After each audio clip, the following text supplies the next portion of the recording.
Votre émission médicale vous est présentée en partenariat avec santémaghreb.com, le guide de la médecine et de la santé au Maghreb.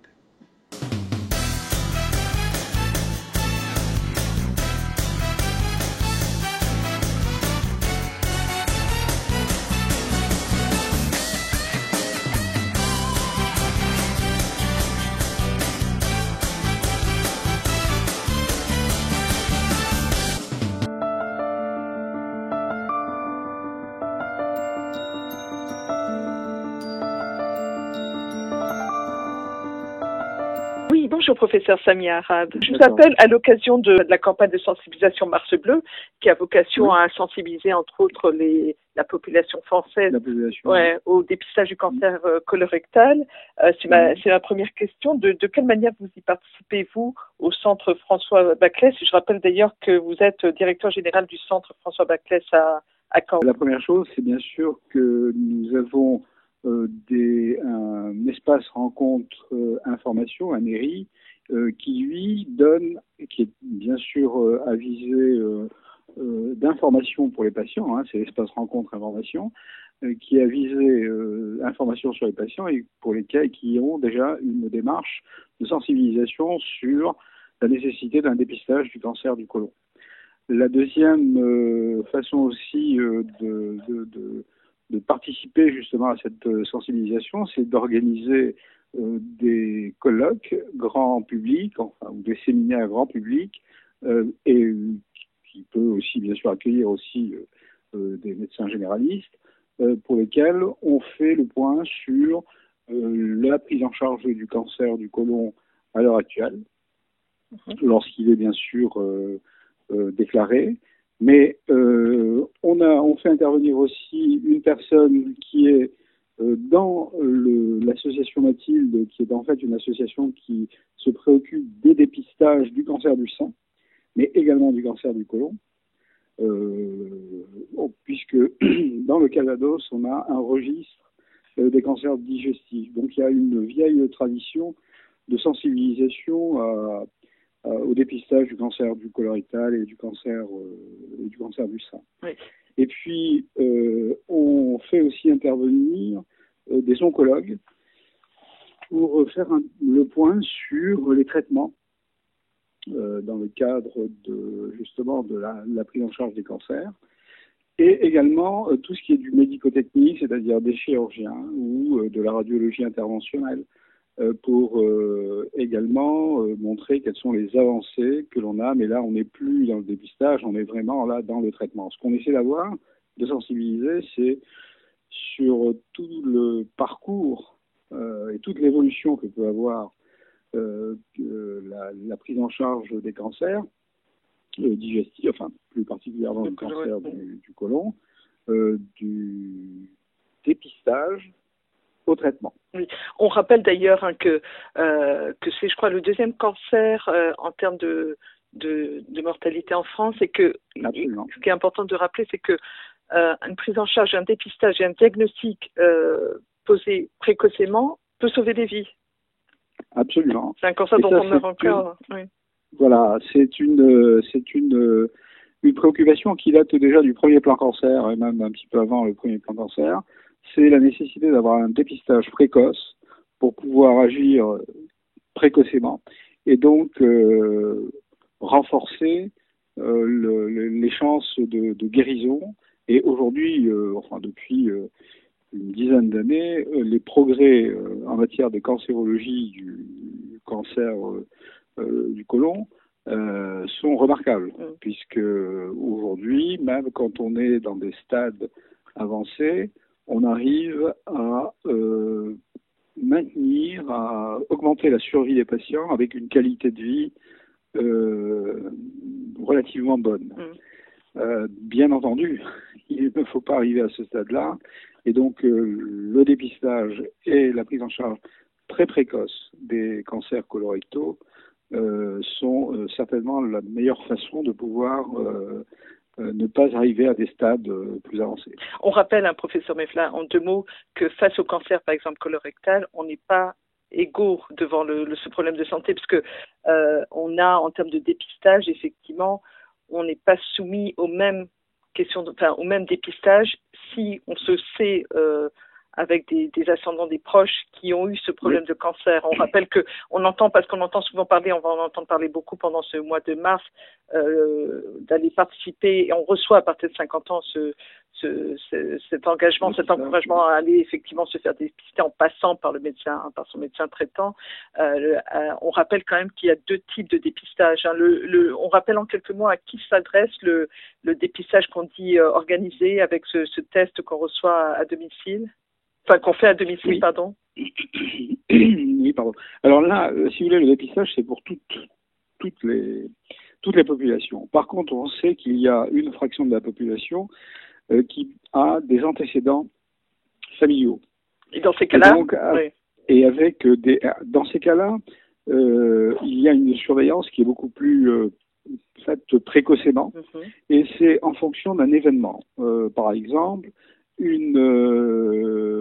un individu qui a un cancer colorectal dont on a fait une enquête, que le médecin fait un questionnaire montrant que c'est un cancer que l'on retrouve dans la fratrie ou dans les ascendants, et dans ce cas-là, il y a une surveillance plus importante. Il y a bien sûr le diagnostic moléculaire qui permet de confirmer le caractère héréditaire et lié à des mutations génétiques. Et puis, à ce moment-là, on les surveille. Mais ça correspond à environ 10% des cancers colorectaux.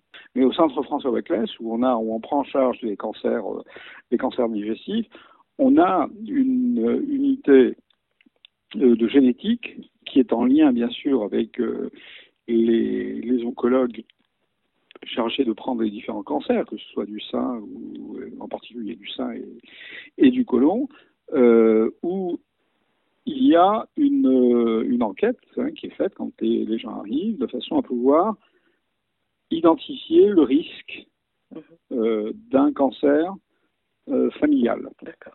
Et à ce moment-là, il y a une analyse génétique à la recherche des événements génétiques existants. Mais même quand ces événements génétiques ne sont pas existants, on leur conseille d'avoir une surveillance accrue. Et ça peut concerner des jeunes personnes. Oui, tout à fait, on insiste sur le petit la campagne de dépistage, effectivement. Le petit coupon qu'on reçoit à domicile quand on n'est pas concerné par un cas familial, effectivement, c'est entre 50 et 74 ans, mais que quand il s'agit effectivement de cas familiaux, c'est effectivement plus jeune. En marge de cette campagne de sensibilisation, donc à laquelle vous participez activement en Normandie, je vais rappeler effectivement l'inauguration récente, c'était le 20 février dernier, d'un appareil performant en termes d'imagerie médicale. Je veux bien que vous nous en disiez quelques mots, parce que le centre François Baclès a acquis un 2e PET scan. Voilà, alors donc le centre François Baclès a acquis un 2e PET scan. Donc il y avait un premier PET scan qui était, les deux sont partagés avec le CHU de Caen, puisque le premier PET scan a été installé pour une utilisation des 2 établissements au CHU. Et le 2e PET scan, nous avons voulu avoir un PET scan disons de dernière génération, les PET scans numériques, qui permettent justement d'avoir une meilleure précision, déjà, d'une part. Et puis un élément important, c'est que l'injection du radiotraceur est moins importante, donc une exposition moindre au rayonnement. Et puis aussi, on peut le revoir de manière un peu plus prosaïque, une économie aussi pour les établissements et pour l'assurance maladie, c'est qu'en fait, on utilise moins de produits. Voilà. Et puis les effets potentiellement indésirables qu'on peut trouver dans d'autres appareils d'imagerie, là, sont moindres. Il n'y a pas de précautions particulières à prendre pour Non, il n'y a pas plus de précautions à prendre que pour les anciens PET scans. Non, absolument pas. Là, c'est beaucoup plus le fait d'un dispositif qui permet d'avoir une analyse d'image beaucoup plus fine et de pouvoir détecter des anomalies, j'allais dire inframillimétriques, ça n'a pas de sens, mais bon, voilà, très petites. Voilà. Donc on a compris que de l'ordre d'un millimètre, entre 1 millimètre et 2 millimètres. Donc avec une bonne définition. Oui. Alors c'est vrai que le PET scan qu'on commence à connaître effectivement en France, même si vous êtes doté, il me semble, sur ce nouvel appareillage je crois que c'est le deuxième équipement qui est installé en France et parmi les 10 premiers au niveau mondial. Oui, dans le monde. Oui. Ce PET scan, effectivement, il est utilisé à des fins diagnostiques, mais il permet également d'assurer un suivi, c'est ça, des patients?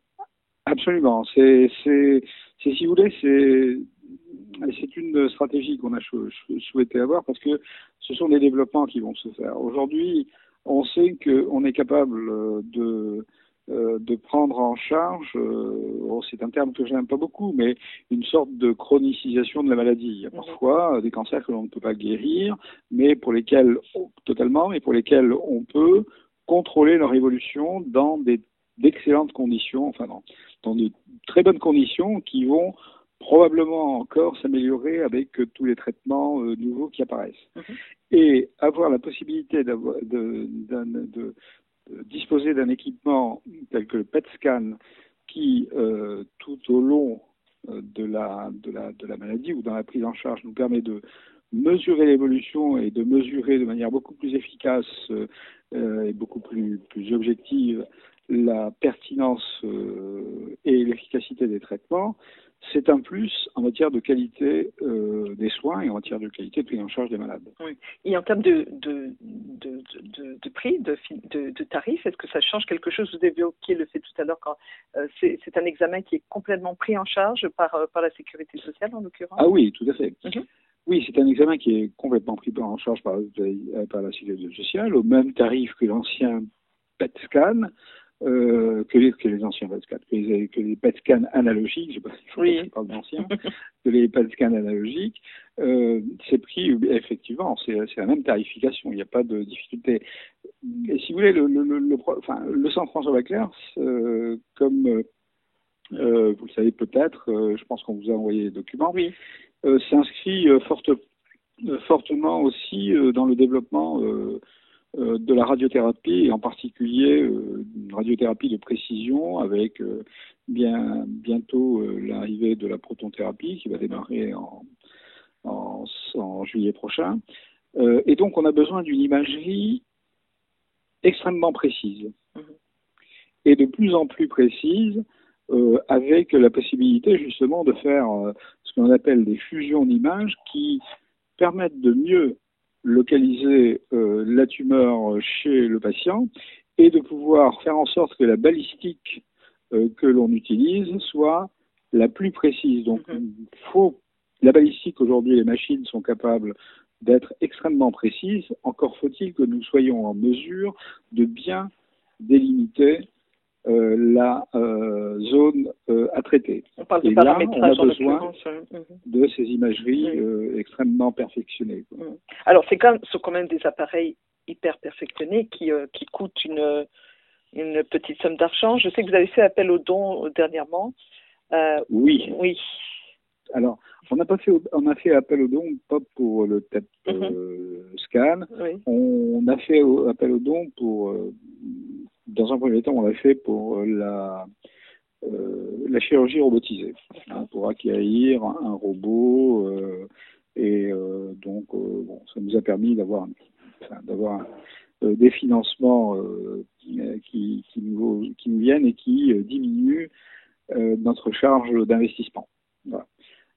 Et puis on fait aussi appel aux dons sur un autre concept que nous voulons développer, c'est la chambre OZN, c'est-à-dire la chambre connectée. On veut mettre en place une chambre d'hospitalisation, donc connectée, qui permettrait aux patients d'être en relation permanente, pratiquement, avec l'extérieur, et en particulier les médecins traitants, c'est-à-dire la médecine de ville, et également dans l'hôpital. Et notre objectif avec ce dispositif, c'est de répondre à l'attente des plans cancer c'est de faire du patient un acteur de ses soins. Et on sait bien là aussi, on sait bien, pardon, professeur, à quel point quand on accepte la maladie et qu'on décide de se battre, vraisemblablement, je ne dis pas qu'on a une certitude de guérir, mais qu'en tout cas, les prédispositions dans lesquelles se trouve le malade participent au mieux-être et à l'acceptation du traitement qui peut être lourd par moment. C'est absolument ça. Vous l'avez parfaitement résumé. C'est exactement ça. C'est que il y a cet aspect de prise en charge psychologique qui est extrêmement important et pour lequel nous faisons un effort considérable au centre François Baclès, c'est de faire en sorte que le patient participe à sa maladie et ne reste pas dans la sidération de l'annonce de sa maladie. Et puis surtout aujourd'hui, il y a une vie après le cancer. Donc le cancer en soi n'est plus une fin en soi. Je veux dire, il y a l'espoir qu'on n'avait peut-être pas il y a encore une vingtaine d'années. Voilà, absolument. Et ça, c'est un élément majeur. C'est pour ça que dans notre communication, il ne faut pas que ce soit de la communication pour de la communication, mais il faut qu'elle soit extrêmement, qu'elle soit pédagogique, que les actions qui sont menées, par exemple, je parle de la chirurgie assistée par robot qu'on a mis en place en 2012 ou 2013. Aujourd'hui, on voit l'impact que ça a sur la qualité de vie des patients. C'est-à-dire un temps d'hospitalisation considérablement réduit, une précision dans le geste qui est absolument remarquable, et disons une facilité, ou une amélioration ergonomique pour le chirurgien, qui est extrêmement important, qui peut faire des dissections d'une très grande finesse, et donc de ce fait-là, réduire le risque, réduire les effets secondaires post-chirurgicaux. Et donc avec la possibilité de réhabilitation précoce, qui fait que, et sur le plan psychologique pour le patient, c'est bien, et sur le plan social, c'est aussi souhaitable parce qu'il reste dans la société et il peut reprendre son activité professionnelle plus rapidement. Donc, on est dans une, je ne veux pas utiliser le terme de banalisation, mais de normalisation d'un événement qui peut être aujourd'hui bien contrôlé et qui sera de mieux en mieux contrôlé et pour lequel le patient ne doit pas être affecté outre mesure. Super. Professeur Mechla, je vais rappeler d'ailleurs, entre autres, que dans les nombreuses rencontres qui sont organisées au Centre François Baclès, il y a une soirée débat le mardi 27 mars à 19h, qui s'adresse d'ailleurs aux particuliers, aux professionnels également, parce que vous allez aborder la thématique, c'est dépistage et traitement du cancer colorectal avec la question du dépistage, l'explication de qu'est-ce que le cancer colorectal, les traitements avec, effectivement, vous allez aborder l'exemple par la chirurgie assistée par robot et puis l'éducation thérapeutique du patient.